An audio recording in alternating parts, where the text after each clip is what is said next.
and the gift of righteousness shall reign in life by one, Jesus Christ. Therefore, as by the offense of one, judgment came upon all men to condemnation, even so by the righteousness of one, the free gift came upon all men unto justification of life. For as by one man's disobedience many were made sinners, so by the obedience of one shall many be made righteous. Now those are the affirmations I'm going to deal with. And those are affirmations. Those are not a statement of possibilities. This is not a statement of theories or suppositions or ideals. These are statements of facts. Amen. Unalterable facts. They've already occurred and they can't be changed. You can base your entire mode of reasoning around what's been said here because it can't be altered. Now, according to the flesh, we're talking now about a progeny, people coming from Jesus, Jesus being the head of a family. Now, Jesus technically died without a family. He didn't have children, and yet the scriptures are going to tell us he did have children. According to the flesh, Jesus' genealogy traces back to Adam. Luke traces it in Luke 3:23 through 38. He starts with Jesus, the Son of God, and he goes all the way back to Adam, which was the Son of God. No fleshly lineage after Jesus. You have so-and-so begat so-and-so, begat so-and-so, begat so-and-so, but when you get to Jesus, Jesus didn't begat anybody. No fleshly genealogy. Now Isaiah foresaw this and mentioned this because according to the Jewish ways of looking at things, which was a nation cultured by God, you don't want to forget this. The Jews were cultured by God. He's the one that made them what they were. Their mode of thinking was like he taught them. Genealogy was everything. You couldn't be a priest unless you was in the right genealogy. Isaiah tells us that Jesus was cut off out of the land of the living. Isaiah 53:8, he says, Who shall declare his generation? Where's his children? Where's his family? For he was cut off out of the land of the living. That is, like it looked like prematurely. His life was terminated before he could have children. But Jesus did have children. They were different kind of children. Now here's a little tip that will really open up the scriptures to you. Isaiah 54 comes after Isaiah 53. Isaiah 53 is all about Jesus. It ends with Jesus being cut off out of the land of the living. Now let's call Isaiah to the witness stand and see what he says in the 54th chapter. Sing, O barren. I got to be thinking, he's probably talking to Jesus. Sing, O barren, thou that didst not bear. Break forth into singing and cry aloud, thou that didst not travail with child.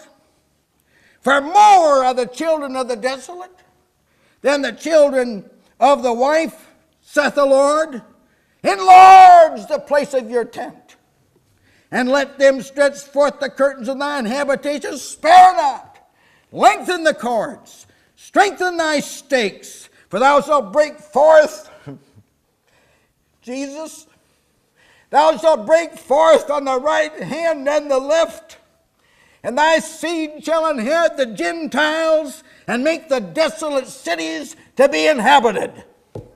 You think Adam had a lot of children, you wait to see how many Jesus had. In other words, Jesus' death set in motion an unparalleled multiplication of seed.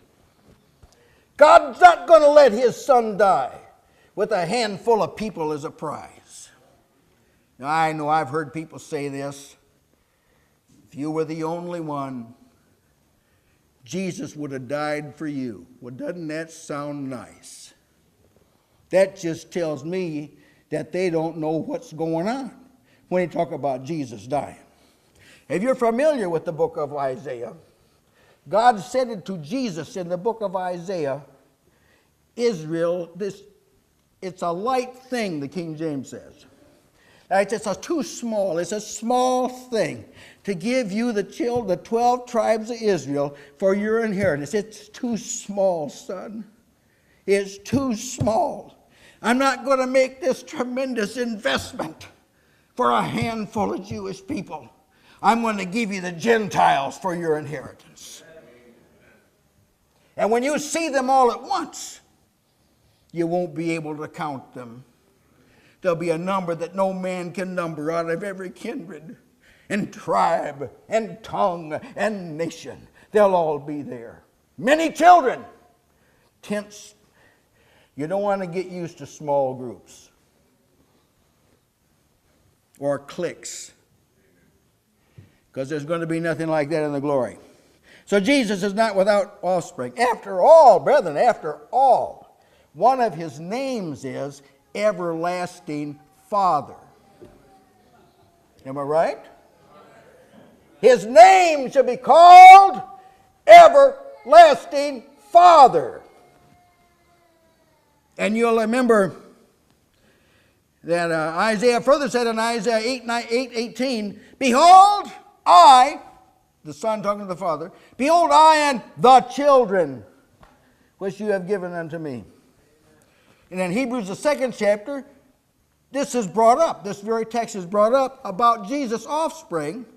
Here's what it says, Hebrews 2:11. Both he that sanctifieth, that's Jesus, and they who are sanctified, that's the believers, are all of one, that's God.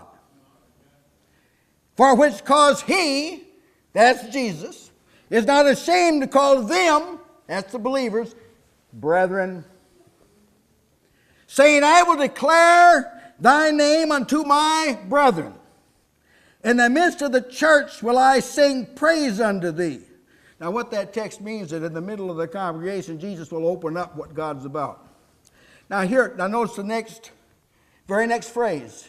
He's going to switch from brethren to children. And again, I will put my trust in him. And again, behold, I and the children which God hath given me. For as much then as the children are partakers of flesh and blood, he also himself, Jesus, partook of the same, that through death he might destroy him that had the power of death, that is the devil, and deliver them who through fear of death were all their lifetime subject to bondage. I and the children.